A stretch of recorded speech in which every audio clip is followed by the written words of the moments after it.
Hello दोस्तों, स्वागत है आप सभी का हमारे यूट्यूब चैनल में।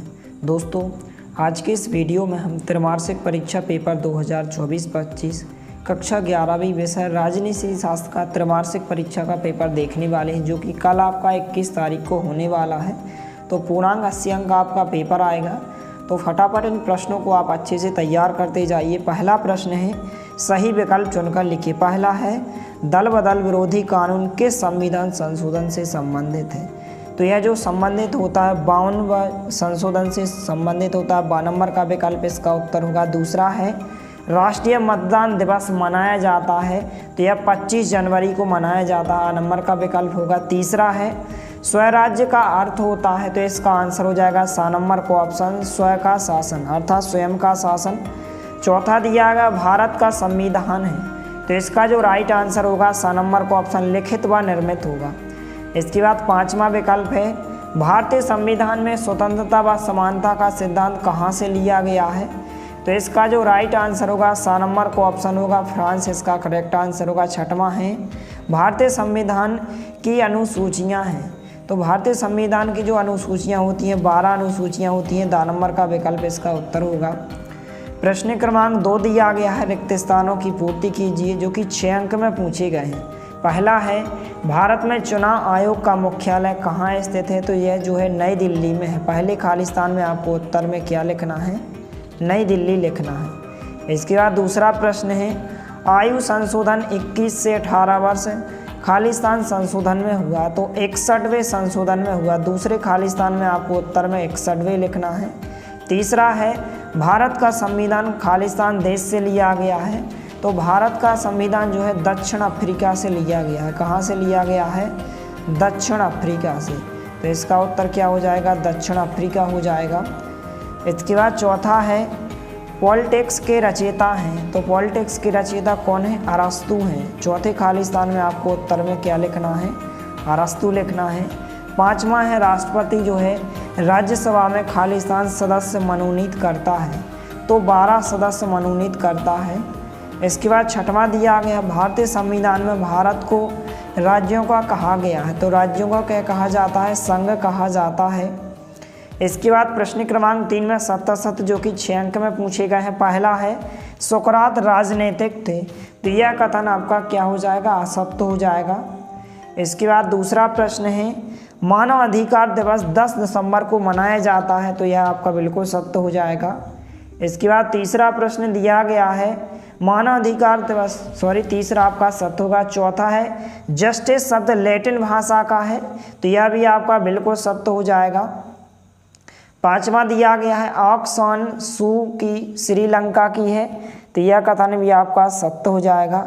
और आपका लास्ट है जो छठवा, पॉलीमार्क्स एक राजनीतिक विचारक था, तो यहाँ पर कथन यह आपका बिल्कुल सत्य हो जाएगा। इसके बाद जो है प्रश्न क्रमांक 4 में सही जोड़ियाँ पूछी गई हैं, जो कि 7 अंक में पूछी गई हैं। पहला है, अमेरिकी में, तो अमेरिकी पहले की नंबर की सही जोड़ी आपको डी नंबर के ऑप्शन से मिला है, न्याय का सिद्धांत। दूसरा है इंग्लैंड, इसकी सही जोड़ी आपको एफ नंबर के ऑप्शन से मिलाना है, अध्यक्षता व्यवस्था। इसके बाद तीसरा दिया है, संविधान की 10वां अनुसूची या 10वीं अनुसूची जो है यहाँ पर, तीसरे की सही जोड़ी आपको ई नंबर के ऑप्शन से मिलाना है, दल बदल अधिनियम। चौथा है, नियम और कानून, इसकी सही जोड़ी जो आप है जी नंबर के ऑप्शन से मिलाएंगे, संसदीय व्यवस्था। पांचवा है, धारा 370, तो इसकी सही जोड़ी आप बी नंबर के ऑप्शन से मिलाएंगे, जम्मू कश्मीर। छठवा है, स्वराज्य का अर्थ है, तो इसकी सही जोड़ी आप सी नंबर के ऑप्शन से, स्व का शासन। सातवां दिया गया, महात्मा गांधी, तो इसकी सही जोड़ी आप ए नंबर के ऑप्शन से, राष्ट्रपिता से मिलाएंगे। इसके बाद पांचवा है, एक शब्द या एक वाक्य में उत्तर लिखिए। पहला है, प्राकृतिक अधिकार है, तो प्राकृतिक अधिकार क्या होता है? मूल अधिकार होता है। पहले का उत्तर क्या हो जाएगा? मूल अधिकार हो जाएगा। क्या हो जाएगा? मूल अधिकार हो जाएगा। दूसरा दिया गया है, न्याय क्या है? तो इसका आंसर आपको स्वयं ही आपको देख सकते हैं। तीसरा दिया गया, सांस्कृतिक अधिकार हमें किससे प्राप्त होते हैं? तो समाज से प्राप्त होते हैं। कहाँ से प्राप्त होते हैं? समाज से प्राप्त होते हैं। इसके बाद चौथा दिया गया, भारतीय संविधान के किस भाग में स्वतंत्रता शब्द है? तो यहाँ पर उद्देश्य रमा लिखेंगे आप। क्या लिखेंगे? इस प्रकार से आप लिखेंगे उद्देश्यमा में, इस प्रकार से आप उत्तर लिखेंगे। इसके बाद 5वां है निर्वाचन घोषणा पत्र कौन जारी करता है, तो चुनाव आयोग। 5वें प्रश्न में आपको क्या लिखना है, चुनाव आयोग लिखना है। क्या लिखेंगे आप, चुनाव आयोग लिखेंगे। 6वां दिया गया है स्वतंत्रता के समय भारत में कुल कितनी रियासतें थीं, तो 565 रियासतें थीं। कितनी थी, 565 रियासतें। इसके बाद 7वां है अज्ञानता का आवरण यह कथन किसका है, तो प्रो रॉल्स का है। किसका है, प्रो रॉल्स का है। यहाँ पर 7वें में आप प्रो रॉल्स लिखेंगे। इसके बाद प्रश्न पूछे गए हैं जो कि 2-2 अंक के क्वेश्चन पूछे गए, इनके आपको उत्तर भी बताए जाएंगे। 6वां दिया गया है संविधान सभा के 2 सदस्यों के नाम। सबसे पहले आप प्रश्नों को देख लीजिए, फिर आपको इनके उत्तर बताए जाएंगे। 7वां है सार्वजनिक वयस्क मताधिकार क्या है, जो कि 2 अंक में पूछा गया। 8वां है कार्यपालिका किसे कहते हैं। इसके बाद प्रश्न क्रमांक 9 दिया गया है नौकरशाही क्या है। इसके बाद प्रश्न क्रमांक 10 कुछ इस प्रकार से है संसद में शून्यकाल क्या होता है। प्रश्न क्रमांक 11 है फ्रांस की क्रांति क्या है।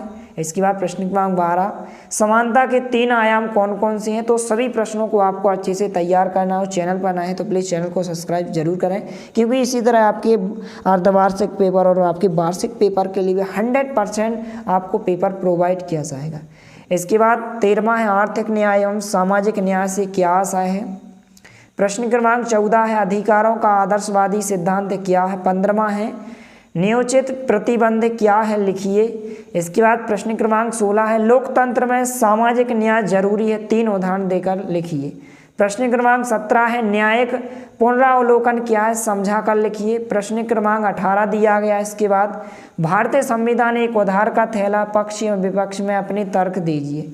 इसके बाद प्रश्न क्रमांक 19 है राज्यसभा के चुनाव में समानुपातिक प्रतिनिधित्व की प्रणाली को समझाइए। प्रश्न क्रमांक 20 है सर्वोच्च न्यायालय के गठन पर एक टिप्पणी लिखिए। इसके बाद प्रश्न क्रमांक यहाँ पर 21वां दिया गया है कुछ इस प्रकार से लोकतंत्र के लिए स्वतंत्र और निष्पक्ष चुनाव अनिवार्य क्यों है, समझा कर लिखिए। प्रश्न क्रमांक 22 है हमें राजनीतिक सिद्धांत क्यों पढ़ना चाहिए, समझाइए। प्रश्न क्रमांक 23 है संवैधानिक अधिकारों की उत्पत्ति रातों रात नहीं हुई, व्याख्या कीजिए। अथवा में पूछा गया है अभिव्यक्ति की स्वतंत्रता क्या, उदाहरण सहित लिखिए। इसके बाद हम प्रश्नों के उत्तर देख लेते हैं। प्रश्न क्रमांक 6 का उत्तर हो जाएगा, फटाफट आप इसका स्क्रीनशॉट लेते जाइए। प्रश्न क्रमांक 7 का उत्तर हो जाएगा, इसको आप तैयार कीजिए। प्रश्न क्रमांक 8 का उत्तर होगा इस प्रकार से। इसके बाद प्रश्न क्रमांक 9 का उत्तर हो जाएगा। इसके बाद प्रश्न क्रमांक 10 का उत्तर हो जाएगा। सभी प्रश्नों को आप अभी से अच्छे से तैयार करते जाइए। प्रश्न क्रमांक 11 का उत्तर हो जाएगा। इसके बाद प्रश्न क्रमांक 12 का उत्तर होगा। इसके बाद प्रश्न क्रमांक 13 का उत्तर हो जाएगा, स्क्रीनशॉट लेते जाइए। प्रश्न क्रमांक 14 का उत्तर हो जाएगा। इसके बाद प्रश्न क्रमांक 15 का उत्तर हो जाएगा। इसके बाद जो है प्रश्न क्रमांक 16 का उत्तर होगा, इसका आप स्क्रीनशॉट लेते जाइए और वीडियो को ज़्यादा से ज़्यादा अपने दोस्तों के साथ शेयर करना ताकि सभी की हेल्प हो सके। प्रश्न क्रमांक 17 का उत्तर हो जाएगा कुछ इस प्रकार से, इसका आप स्क्रीनशॉट ले सकते हैं, कुछ इस प्रकार से आंसर हो जाएगा। और प्रश्न क्रमांक 19 का उत्तर होगा इस प्रकार से। और प्रश्न क्रमांक 20 से 23 तक आप क्वेश्चन के उत्तर को ढूंढकर आप अच्छे से तैयार करें, तो इनको आपको अच्छे से तैयार कर लेना है। मिलते हैं अगले वीडियो में, तब तक के लिए जय हिंद।